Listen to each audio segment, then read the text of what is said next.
Baik, Assalamualaikum warahmatullahi wabarakatuh. Selamat pagi Bapak dan Ibu semua. Terima kasih atas kesempatannya buat Mas Irham serta teman-teman dari IFAM ya. IFAM ini apa nih? I-nya itu internasional atau e-farm gitu.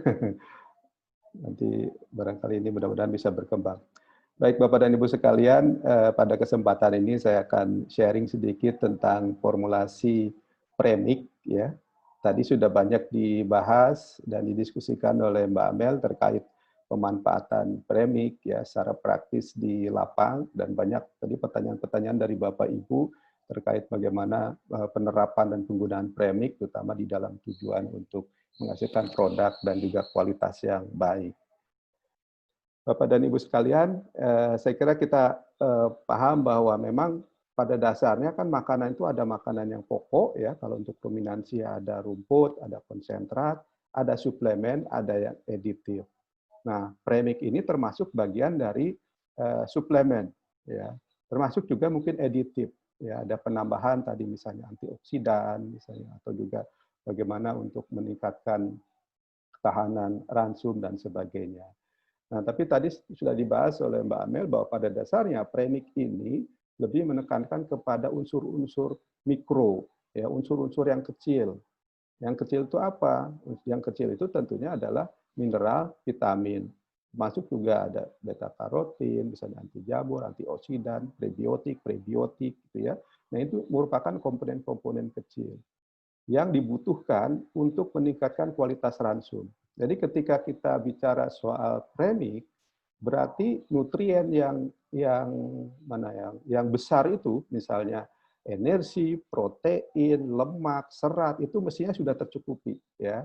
Jadi dalam formulasi ransum biasanya nutrien-nutrien yang makro seperti energi, protein, lemak, serat, termasuk mineral makro, kalsium, fosfor, gitu ya, natrium, klor, itu mestinya sudah terpenuhi.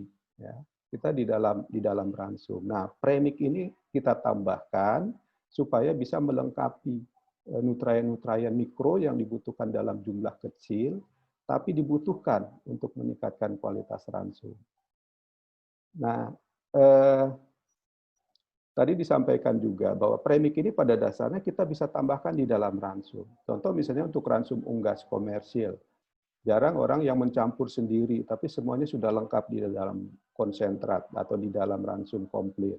Tapi ada juga yang diberikan secara terpisah, misalnya untuk ruminansia, untuk sapi perah, sapi potong, sehingga di dalam pemberiannya itu harus disesuaikan dengan dosisnya.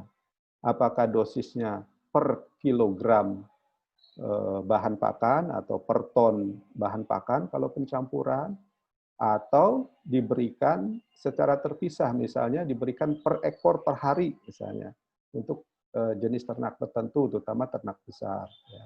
Nah, jadi memang harus diperhatikan bagaimana cara pemberiannya supaya tidak terjadi kelebihan, ya, termasuk juga kekurangan. Jadi sampaikan bahwa kalau kelebihan, nah mineral ini kan punya sifat begini, kalau kurang dia defisien, ya, ada defisiensi mulai dari defisiensi dari penurunan produktivitas sampai terjadi masalah kelainan fungsi tubuh, ya. Tapi ada juga mineral yang memang bisa menyebabkan keracunan, gitu, ya. Karena ringnya sangat sempit, misalnya seperti penggunaan selenium, gitu ya. Kalau dia digunakan terlalu tinggi, ya, maka bisa menyebabkan keracunan. Nah, sehingga di dalam pemberiannya harus betul-betul sesuai dengan instruksinya. Nah, pada dasarnya, ya, premix ini kan digunakan untuk meningkatkan kualitas ransum. Artinya, tadi saya sampaikan ransumnya harus sudah firm dulu, harus sudah sesuai dulu. Apalah artinya misalnya zinc atau Fe, kalau protein saja sudah belum terpenuhi atau energi belum terpenuhi, begitu ya. Jadi biasanya memang harus nutrien makro dulu yang terpenuhi, baru mikronya. Nah, prinsipnya adalah mineral itu kan ada mineral makro, mineral mikro. Jadi mineral makro ini mestinya terpenuhi semua dan itu sudah ada di dalam ransum. Walaupun nanti saya akan perlihatkan bahwa karena kandungan bahan makanan juga tidak lengkap kandungan unsur makro dan mikronya, maka tentunya harus ada suplementasi. Gitu. Nah, tujuan atau keuntungan dari mineral ini ya, atau dari premix ini ya tentunya untuk meningkatkan ketersediaan nutrien mikro, terutama mineral vitamin, meningkatkan nilai nutrisi dari pakan, dan juga meningkatkan pertumbuhan, produksi, dan juga kesehatan dari ternak atau hewan. Nah, oke. Nah, kalau kita misalnya melihat produk-produk komersil, anggap saja yang sekarang diproduksi lebih dari yang utama itu kan ransum unggas ya. Nah, ransum unggas ini kan diproduksi oleh industri pakan komersil. Sementara kalau sapi perah, sapi potong, kambing, domba itu biasanya oleh koperasi, oleh industri pakan menengah ke bawah gitu ya, yang mungkin standar kualitinya tidak se-strict industri pakan komersil. Nah, kalau kita lihat yang namanya raw material untuk bahan pakan yang digunakan oleh para industri komersil, pakan komersil itu hampir sama ya. Bahkan sama bisa kita katakan demikian. Jagung udah pasti sekitar komponennya sekitar 50%, rice bran, soybean meal, CGM, MBM gitu ya. Nanti ada tambahan kalsium dan sumber fosfor dan sebagainya. Nah, artinya bahkan mungkin formulanya bisa dikasihkan barangkali ya oleh industri pakan gitu. Karena relatif hampir sama begitu. Yang membedakan itu dari sisi premix. Kenapa suatu industri industri komersil itu berbeda kualitasnya atau memberikan harga yang berbeda dibandingkan dengan industri yang lain, selain memang mungkin lebih populer gitu ya, tapi juga mungkin komponen nutrien yang di dalamnya itu lebih lengkap. Nah, yang lebih lengkap itu apa? Ya, pertama memang hitungan di dalam formulanya menjadi lebih banyak, artinya komponen nutrien yang diperhitungkan itu banyak, juga ada tambahan-tambahan premix yang mungkin dari sisi kecukupannya itu sudah betul dihitung. Ya. Nah, jadi memang yang baik itu di dalam memformulasikan premix itu disesuaikan dengan kebutuhan. Karena tadi Mbak Amel menyampaikan bahwa Nutrisel bisa istilahnya tailor-made gitu ya, membuat sendiri, memformulasikan sendiri sesuai dengan kebutuhan dari peternakan itu sendiri. Karena memang pada dasarnya setiap jenis ternak, setiap peternakan itu kan membutuhkan suplemen yang berbeda ya, jumlah yang berbeda. Jadi memang demikian. Tapi ada juga premix-premix yang di pasaran itu yang sifatnya massal gitu ya. Nah, itu biasanya tidak terlalu spesifik, lebih kepada bagaimana mengimprove mungkin meningkatkan ketersediaan mineral-mineral tertentu.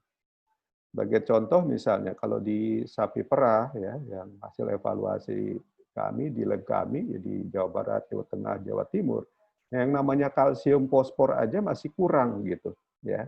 Kenapa? Karena mungkin yang jelas kan sistem pembuatan pakannya di koperasi ataupun di pabrik pakan ini gitu ya, belum sepenuhnya menerapkan quality control apakah kalsiumnya cukup atau tidak gitu. Sementara peternak juga tidak ada penambahan suplemen ya. Jadi kalau misalnya dari koperasi tidak ada fasilitas untuk meminjam atau memberikan bantuan, maka tidak diberikan sumber mineral makro tersebut. Jadi sementara memang yang paling advance adalah di industri industri pakan. Mereka menghitung detail kebutuhan mikronutrien ya sedetil mungkin karena tadi competitiveness-nya itu semakin detail kita memperhitungkan ya bahwa kebutuhan masing-masing nutrien ini maka akan semakin meningkatkan kualitas. Kalau yang namanya raw materialnya itu hampir sama ya. Paling jagung, rice bran, SBM gitu. Makanya ketika nggak ada jagung ya sama-sama pakai gandum begitu ya. Nah, ketika tahun kapan tuh ya 2 tahun lalu kira-kira ketika pemerintah membatasi impor jagung, jadilah gandum gitu ya. Yang penting ada sumber energi ya. Jadi hampir sama. Nah, secara umum fungsinya adalah demikian ya, bahwa mineral ya sebagai sumber apa namanya? Fungsi struktur tubuh di tulang misalnya ya, sebagai di bagian kulit, termasuk juga untuk keseimbangan asam basa, untuk elektrolit ya, sebagai kofaktor enzim, fungsi saraf ya, fungsi apa namanya? Muscle, termasuk juga untuk fungsi-fungsi yang khusus seperti hemoglobin untuk Fe, cyanokobalamin ya, vitamin B misalnya untuk apa namanya, kalau dalam ruminansia ini penting saya kira, termasuk juga tiroksin misalnya dengan apa namanya, yodium dan sebagainya. Jadi yang jelas fungsi mineral, vitamin ini memang penting. Berdasarkan jumlahnya tentunya dikelompokkan makro mikro ya, Ibu Bapak saya kira juga sudah mengenal. Nah, prinsipnya yang makro ini mestinya sudah ada di dalam pakan dan ditambahkan langsung di dalam pakan, di dalam ransum. Karena jumlahnya agak besar gitu. Seperti kapur, DCP ya, kemudian misalnya kalsium karbonat, kemudian garam yang sumber natrium, klor, dan sebagainya. Nah, unsur mikronya yang kita tambahkan dalam premix. Karena ini jumlahnya kecil. Kalau disatukan, dicampur, maka tidak akan terjadi homogen. Ya. Nah, kita lihat ini kira-kira kebutuhannya ya. Ini untuk apa namanya ya, secara umum lah gitu. Bahwa misalnya kalsium, fosfor, potasium dan sebagainya.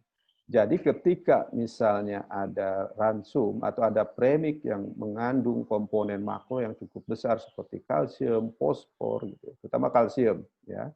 Nah, kita juga harus hitung apakah betul kita membeli mineral itu kalsium gitu ya, beri premix tapi isinya kalsium. Kalsium kan kita bisa tambahkan dalam ransum. Gitu. Kalau bisa ya mineral-mineral yang terdapat di dalam premix itu adalah mineral yang kecil-kecil ini, tapi penting. Nah, sekarang pertanyaannya, apakah betul di dalam premix itu komponen mineral ini betul-betul tercukupi? Tidak selalu, ya. Jadi yang baik itu Ibu Bapak harus menghitung berapa kandungan di dalam premix, berapa kebutuhannya, berapa gap-nya. Jangan-jangan ini ece-ece gitu. Ece-ece itu yang penting ada selenium, tapi jumlahnya kecil sekali gitu karena mahalnya gitu kan sumber kalsium. Beberapa waktu lalu kan ada iklan apa tuh, iklan obat, isinya katanya ada madunya, ya. Sekian miligram per apa gitu ya. Saya coba hitung-hitung, isinya itu hanya 1 tetes, 2 tetes madu, ya. Jadi promosinya ada madunya, tapi hanya 1-2 tetes. Bayangkan, kan kalau madu itu yang biasa kita konsumsi ada manfaatnya kalau mungkin minumnya 1 sendok makan, 2 sendok makan gitu. Kalau cuma 1-2 tetes kan tidak ada manfaatnya juga. Di premix pun, premix komersil itu bisa terjadi, Ibu Bapak ya. Jadi bisa jadi misalnya komponennya dianggap lengkap ya, semua unsur makro mikro dimasukkan, tapi jumlahnya kecil dan komponen karena ada carrier itu ya. Sementara yang dijualnya kalsium. Nah, ini juga bentuk apa namanya? Kita juga harus betul-betul menghitung. Karena pada prinsipnya adalah kebutuhan mikro ini harus terpenuhi begitu ya. Caranya bagaimana? Lihat aja standarnya, kemudian lihat premix yang akan kita beli misalnya. Makanya kesulitan kita, ada premix yang harganya 200.000 per kilo, ada premix yang harganya 50.000 per kilo gitu ya. Ada premix yang harganya misalnya anggap saja 300.000. Mana yang kita pilih ya? Nah, masing-masing kan mempromosikan kelebihan dari premixnya. Ada yang memperlihatkan begitu banyak komponen nutriennya yang dimasukkan. Ada yang memperlihatkan keunggulannya, oh yang ini menggunakan misalnya ada tambahan asam amino, ada selenium dan sebagainya. Nah, jadi sebetulnya memang yang apa namanya kita harus betul-betul memilih premix mana yang sesuai dengan kebutuhan untuk ternak kita. Ya. Nah, tadi juga disampaikan ya ada bahwa kebutuhan mineral itu tergantung umur, performanya, kualitas dari pakan. Ini penting nih kualitas dari pakan. Kalau kualitas pakannya jelek, tentunya kebutuhan nutrien mikronya juga harus lebih tinggi. Kesehatan ternak, genetik, fase fisiologis, ada stres. Nah di Indonesia ini kan dengan kondisi klimat daerah tropik, tentunya stres panasnya jauh lebih tinggi ya dibandingkan di daerah lain. Kemudian aspek manajemen, misalnya antara masuk environment, antara closed house dengan open house, ya itu kan juga berbeda. Nah, ini ada satu, apa namanya, ini dari salah satu perusahaan premix ya, memberikan ilustrasi seperti ini. Ini saya kira sangat baik. Jadi pada dasarnya, ya, nutrien supply itu harusnya terpenuhi secara minimum, ya, sehingga dia memiliki potensi untuk bisa berproduksi ataupun berkembang sesuai dengan performanya, ya. Nah, kemudian ada yang disebut dengan optimum level, ya. Nah, optimum level ini artinya dia selain memang memenuhi syarat minimal, dia juga memang bisa menggaransi produksinya memang sudah pasti optimal gitu, sesuai dengan potensinya. Jadi kalau target di sapi diunggas misalnya pada umur sekian minggu beratnya misalnya 2 kilogram. Nah, itu bisa tercapai dengan penambahan nutrien dalam hal ini misalnya premix misalnya. Nah, ada yang disebut dengan additional requirement yang sedikit melebihi dari kebutuhan. Nah, ini untuk memberikan kesempatan untuk memunculkan sesuai dengan potensi genetiknya. Ini yang jarang kita lakukan, ya. Jadi kalau dalam istilah pakan itu yang disebut dengan challenge feeding, ya. Jadi kita memberikan pakan sedikit lebih untuk men-challenge dia, apakah dia masih terus bisa memproduksi atau meningkatkan produktivitas atau tidak, gitu. Nah, jadi di dalam pemberian aditif, terutama mineral, vitamin, ya, ini kita harus memberikan challenge. Ya. Jadi diharapkan seperti ini. Tapi kalaupun misalnya pada level optimal, ini juga sangat baik.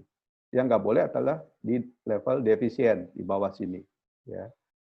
Kalau ini ya batas minimal lah yang harus ada. Gitu. Tapi kalau di bawah ini, minimal, itu saya kira tidak disarankan.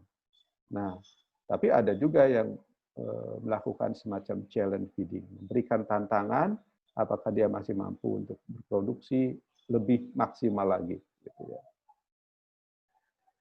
Nah, nutrien komposisi dari atau premix ini ya, ketersediaan premix ini sangat tergantung kepada tentunya komposisi dari pakan, ya, pakan. Nanti kita lihat misalnya pakan-pakan mana yang mengandung banyak nutrien mikro misalnya. Terus kualitas pakan, ya, ketersediaan nutrien, stabilitas vitamin dan atau nutrien. Tadi Mbak Amel menyampaikan bahwa ada satu pertanyaan menarik juga misalnya, apakah mineral dengan vitamin boleh disatukan dalam satu premix gitu ya? Memang pada kasus-kasus tertentu ada misalnya vitamin yang tidak tahan asam gitu ya, atau ada mineral yang mudah terjadi oksidasi. Nah, hal seperti itu tidak bisa kita samaratakan gitu. Tapi pada prinsipnya vitamin, mineral bisa dalam satu premix ya. Yang harus kita jaga adalah bagaimana kita menggunakan material yang tidak akan menyebabkan tadi kerusakan baik pada salah satu komponen nutrien ataupun terjadi reaksi gitu. Karena mineral ini kan umumnya adalah dalam bentuk garam ya, garam yang mudah sekali misalnya higroskopis, kemudian mudah juga beroksidasi, mudah juga bereaksi dengan yang lain, sehingga termasuk juga vitamin. Ya. Vitamin juga bisa tidak tahan panas. Ya. Nah, sehingga mengkombinasikan mineral, vitamin dalam satu premix memang ini butuh pengalaman. Nah, saya kira industri tahu betul tuh mana yang yang harus disatukan, mana yang tidak boleh.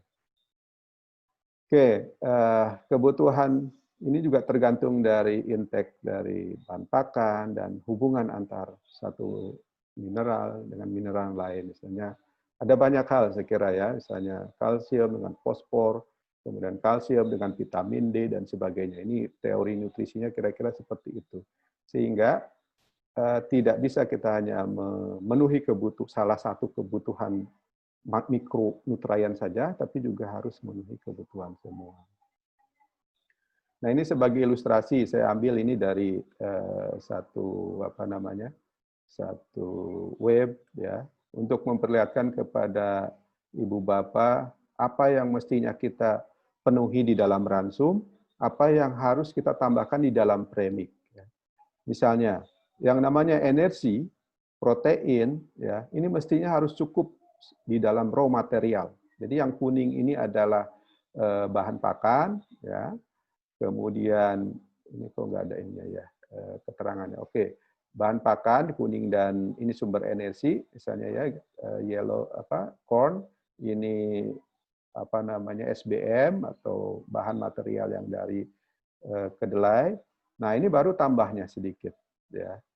Jadi energi mestinya cukup.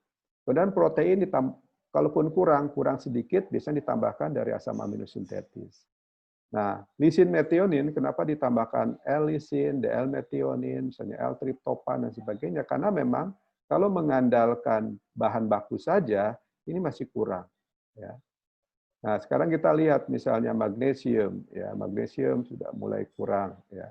Cuma di sini nggak disebutkan kalsium fosfor karena yang namanya kalsium fosfor mestinya sudah ditambahkan di dalam ransum dengan penambahan sumber-sumber mineral makro ya.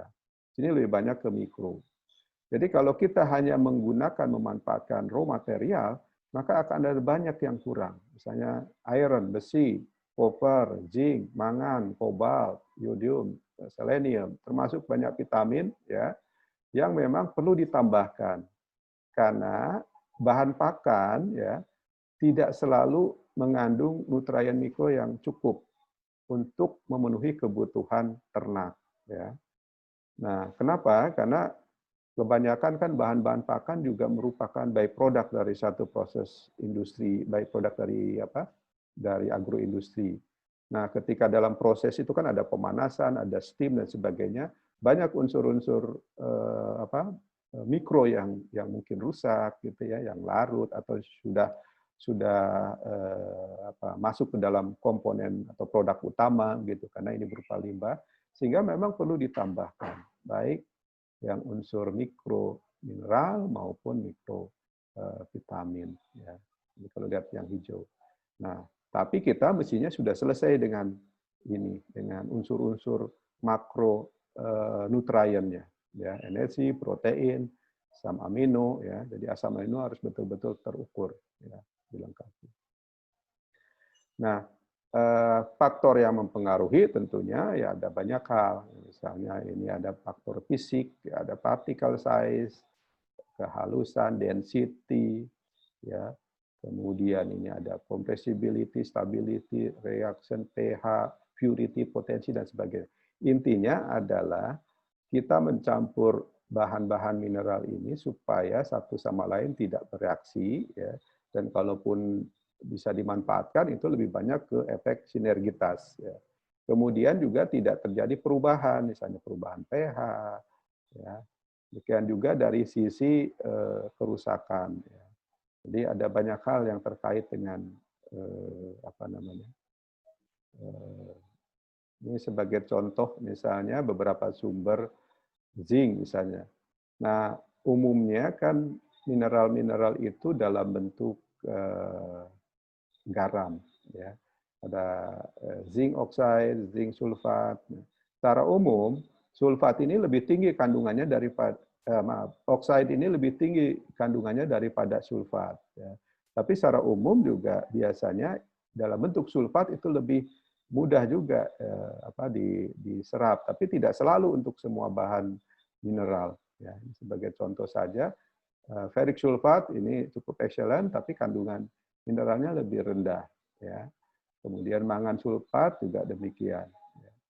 Ini ada mangan karbonat, kemudian juga ada jodium, ya, ada selenium. Nah, selenium biasanya dalam bentuk berikatan dengan protein, selenat, ya, selinat. Nah, sehingga karena kalau selenium dalam bentuk anorganik, misalnya selenium oxide, itu malah tingkat kelarutan dan tingkat availabilitasnya rendah. Bahkan kalau kita menggunakan itu, kalau salah perhitungan bisa menyebabkan terjadinya keracunan. Jadi beberapa bahan sekarang, beberapa mineral disarankan lebih menggunakan yang organik. Oke, saya nanti akan perlihatkan bagaimana cara menghitungnya. Nah, ini adalah sumber-sumber mineral. Saya lebih banyak menggunakan mineral dalam hal ini ya, tapi Ibu Bapak nanti bisa juga menghitung kebutuhan vitamin. Misalnya. Ini ada beberapa sumber mineral yang intinya adalah kita harus mengetahui berapa kandungan atau proporsi mineral tersebut ya di dalam bahan. Karena bahannya ini adalah bahan-bahan dari alam gitu ya, yang dalam bentuk garam biasanya. Ini contoh beberapa vitamin ya, vitamin A, B kompleks, kemudian vitamin K yang biasa ditambahkan. Nah, karena jumlah penggunaan atau jumlah kebutuhan mineral sedikit, maka kita harus tambahkan carrier. Ya. Carrier ini yang nanti untuk memperbesar volume dari mineral. Ya. Karena dengan jumlah yang sangat kecil, misalnya sekian ppm, ya, ini sangat sulit kalau dicampur langsung ke dalam ransum. Nah, syarat carrier tentunya dia harus tahan, ya, dan juga tidak merusak, tidak berpengaruh terhadap kualitas premik, dan juga tidak mempengaruhi komposisi nutrien dari ransum itu sendiri, termasuk juga nutrien dari premik. Nah, kemudian dalam penentuan atau dalam formulasi premik, ya, pertama kita harus menentukan dulu, ya, komponen apa yang akan kita gunakan. Apakah misalnya mineralnya mineral apa, vitamin, probiotik, prebiotik.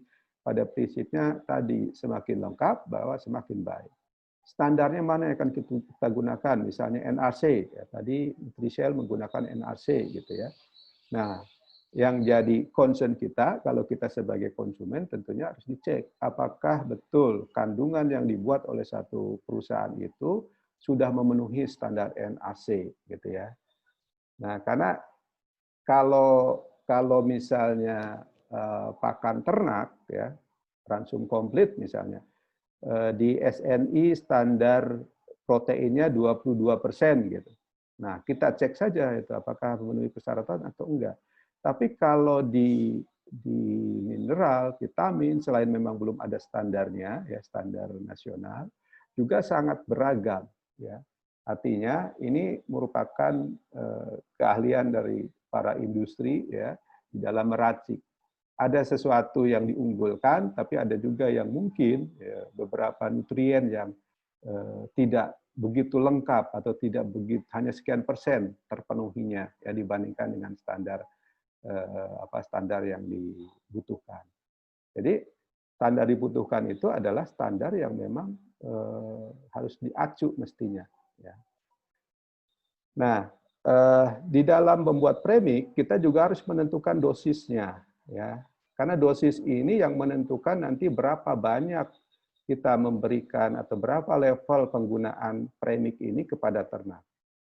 Sebagai contoh misalnya, kita menggunakan dosis premik 0,5 kg ya, per 100 gram, ya, atau 5 kilo per 1 ton. Ya. Itu dalam persen 0,5%. Nah, ini memang saran yang paling ideal. Jadi premik itu kalau bisa tidak lebih dari 0,5 penggunaannya. Karena kalau udah lebih 1%, 2% itu akan mengganggu komposisi nutrien dari ransum. Ya. Lumayan misalnya kalau ransum ditambahkan 2% premik gitu ya atau campuran mineral, maka akan terganggu tuh komposisinya. Ya. Nah, jadi kalau kita membuat 0,5 kg atau 0,5% premik, maka kita harus menambahkan carrier. ya sebanyak 200 kali gitu. Ya. Jadi kalau 100 dibagi 0,5 itu 200 kali. Artinya kandungan nutrien yang di dalam premix harus mengandung 200 kali lebih tinggi. Jadi kalau misalnya selenium ya yang dibutuhkan 0,1 ppm, ya, maka di dalam premix selenium ini harus mengandung 0,1 kali 200. Jadi harus 220 ppm ya. Nah, bisa jadi misalnya penggunaan premix ini di dalam kemasan premix komersil itu isinya 200 ppm selenium, tapi kalau dosis penggunaannya rendah, maka mungkin bisa tidak tercapai itu kecukupan seleniumnya. Jadi kita memang harus menghitung berapa kecukupan satu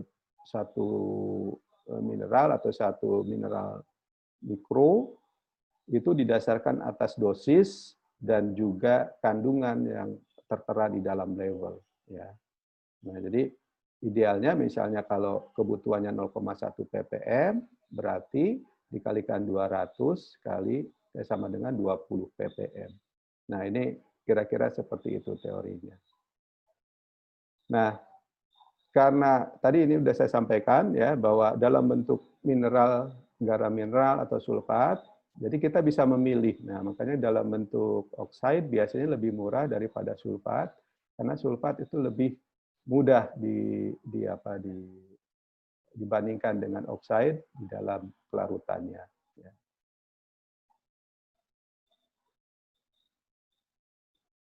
Nah, kalau kita ingin membuat mineral, maka mineral itu pertama kita harus menentukan berapa kebutuhan mineral untuk setiap kilogram ransum, berapa kuantitas yang harus akan kita buat, dan berapa jumlah premix yang akan kita gunakan. Ya. Termasuk juga berapa kebutuhan premix untuk jenis ternak tersebut. Ini sebagai contoh misalnya, bahwa setiap mineral menghitung bagaimana misalnya berapa persen kandungan mangan dalam bentuk mangan sulfat. Ya. Nah, ini simpel kita menghitungnya. Pertama kita harus mengetahui berapa berat atom dari mangan. Ya, berat atom mangan itu adalah misalnya ini 94,93 dibagi dengan berat molekul mangannya, mangan sulfatnya. Ya. 150,99 kali 100 berarti mangan sulfat mengandung mangan 36,44. Ya. Nah, jadi kalau kita ingin membuat premix dengan kandungan mangan tertentu, misalnya mangannya 30 ppm, maka kita harus menambahkan sekian mangan sulfat. Ya, 30 kali 100 kali 36, 82,33 mg per kilogram. Kita akan mendapatkan 30 ppm mangan. Ya. Cuma nanti untuk membuat 1 kilogram atau membuat setengah kilogram, ya, kita harus mengalihkan lagi ya untuk berapa carriernya yang kita tambahkan. Ya. Jadi kalau misalnya 500 gram, ya, maka carriernya kira-kira 490. Nah, ini supaya memperbesar volume, ya, volumenya. Nah, masalah lain bahwa kemurnian dari setiap mineral ini beda-beda. Ya, asumsinya misalnya 100%, tapi kenyataannya bisa jadi ada campuran bahan lain. Makanya tergantung juga dari tingkat kemurniannya. Semakin murni, maka semakin baik. Nah, kalau yang mineral-mineral yang digunakan di laboratorium, itu umumnya adalah mineral murni, ya, pro-analisis, hampir 99,9%. Tapi kalau yang disebut dengan kimia teknis yang biasa digunakan oleh ini, itu tidak sampai 100%. Ya. Jadi harga dan nilai dari mineral juga tergantung dari tingkat kemurnian. Jadi kita juga harus koreksi terhadap tingkat kemurniannya, yang disebut dengan purity. Ya. Nah, demikian juga untuk penambahan carrier. Ya. Nah, penambahan carrier sangat tergantung kepada dosis, ya, berapa dosis yang akan kita gunakan. Nah, sehingga kita harus menambahkan berapa banyak carrier-nya. Ya. Nah, supaya prinsipnya adalah supaya volume dari premix ini menjadi cukup untuk bisa dicampur.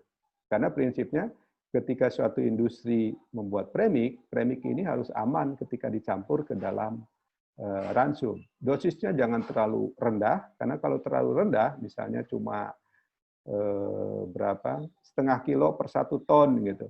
Nah itu ada kekhawatiran tidak bercampur sempurna. Bayangkan kalau misalnya ada bagian yang tidak tercampur, premixnya ngumpul, menggumpal, termakan oleh ternak, bisa jadi keracunan. Nah, jadi tadi ada kasus misalnya kalau pemberian mineral yang tidak homogen, akibatnya apa? Ya, akibatnya ada potensi keracunan kalau misalnya tidak betul-betul homogen di dalam pencampuran atau di dalam pemberian. Karena tadi kalau mineral ataupun vitamin itu kan ada risiko.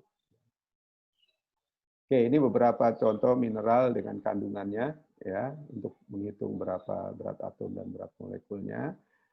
Nah, terakhir ini saya akan perlihatkan ini beberapa standar pada breeder ayam komersil. Ini saya ambil dari panduan KOB ya ini tahun 2018 atau 2019 yang relatif baru. Ini adalah standar kebutuhannya ya. Misalnya untuk vitamin A, vitamin D, E, vitamin B kompleks dan sebagainya ya. Termasuk juga untuk mineral mangan ya. Misalnya ini 100 gram per per ton ya. Ini per ton. 100 gram per ton berarti berapa ppm? 100 ppm ya, 100 ppm. Zinc 100 ppm, iron ya, copper, yodium, selenium. Nah, ketika misalnya kita mau membuat premix, maka mestinya kita mengacu ke sini dengan asumsi nanti berapa yang harus terpenuhi dalam pakan, berapa yang harus disuplai dari premix gitu ya. Kalau ini adalah kebutuhan untuk keseluruhan. Ini contoh lain dari rose ya, rose. Ini mineral makronya, kalsium, fosfor, magnesium, sodium dan sebagainya. Nah, ini yang mikronya ya. Relatif hampir mirip-mirip, hanya beda-beda. Tadi di sana misalnya 40 ppm, di sini 20 ppm ya. Agak sedikit berbeda. Tapi ini sama-sama untuk broiler, tapi tentunya rekomendasi mereka adalah untuk breed atau untuk strain pada masing-masing breeder tersebut. Yang agak beda ini adalah untuk ayam petelur, ya, ayam telur untuk laying, ya masa laying ini berbeda. Jadi kalau kita mau coba-coba membuat premix, buat aja salah satu acuan, terutama untuk unggas misalnya, salah satu acuan dari breeder, ya, terpenuhi enggak gitu. Kemudian kita hitung berapa harganya. Ini dari Highline Brown, ya. Dan juga kalau untuk ruminansia, misalnya kita bisa menggunakan data NAC, berapa kebutuhannya, kemudian kita gunakan. Nah ini saya berikan contoh, ini ransum atau premix komersil. Ini saya ambil dari salah satu komersil, premix komersil, mereknya saya sembunyikan di sini, ya. Nanti coba Ibu Bapak nanti kalau ada kesempatan untuk menghitung, ya. Ini kan untuk broiler. Kalau bandingkan aja dengan kedua standar ini, ya antara standar COB dan standar ROS, apakah formula yang diberikan atau premix yang disusun ini terpenuhi nggak kebutuhannya? Nah, rekomendasi dosisnya adalah 2,5 kg per ton, artinya 0,25%. Ya. Nah, 0,25%. Nanti coba dihitung, ya. Kalau misalnya 0,25%, sementara ini kandungannya berapa? Misalnya contoh ada iron. Ironnya 10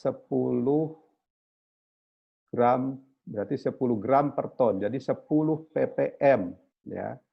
10 ppm. Sementara kebutuhan di sini 40 ppm, ya. Di sini ironnya mana? Ironnya 20, ya, setengahnya. Nah, masalahnya ini hanya 0,25. Jadi kalau 10 kali 0,25% berarti kecil lagi, semakin kecil lagi. Jangan-jangan Fe-nya itu memang sangat rendah gitu ya. Nah, kita kalau melihat seperti ini kelihatannya misalnya besinya 10 ppm ya. Nah, kalau 10 ppm ya setengahnya anggap cukup karena sebagian misalnya dari bahan pakan gitu ya. Padahal dosisnya juga hanya 0,25. Ya, jadi kelihatan bahwa satu mineral itu kecil sekali supply atau memenuhi kebutuhan salah satu nutrien, belum nanti yang lainnya. Nah, makanya dalam membeli atau membuat ini kita harus bijak gitu ya. Oke, ini untuk sapi perah ya, nanti bisa dibandingkan juga. Jadi kalau untuk melihat kecukupan nutrien, kecukupan mineral makro, mikro, vitamin ya dalam premix itu adalah untuk melihat juga dosis dan komposisinya.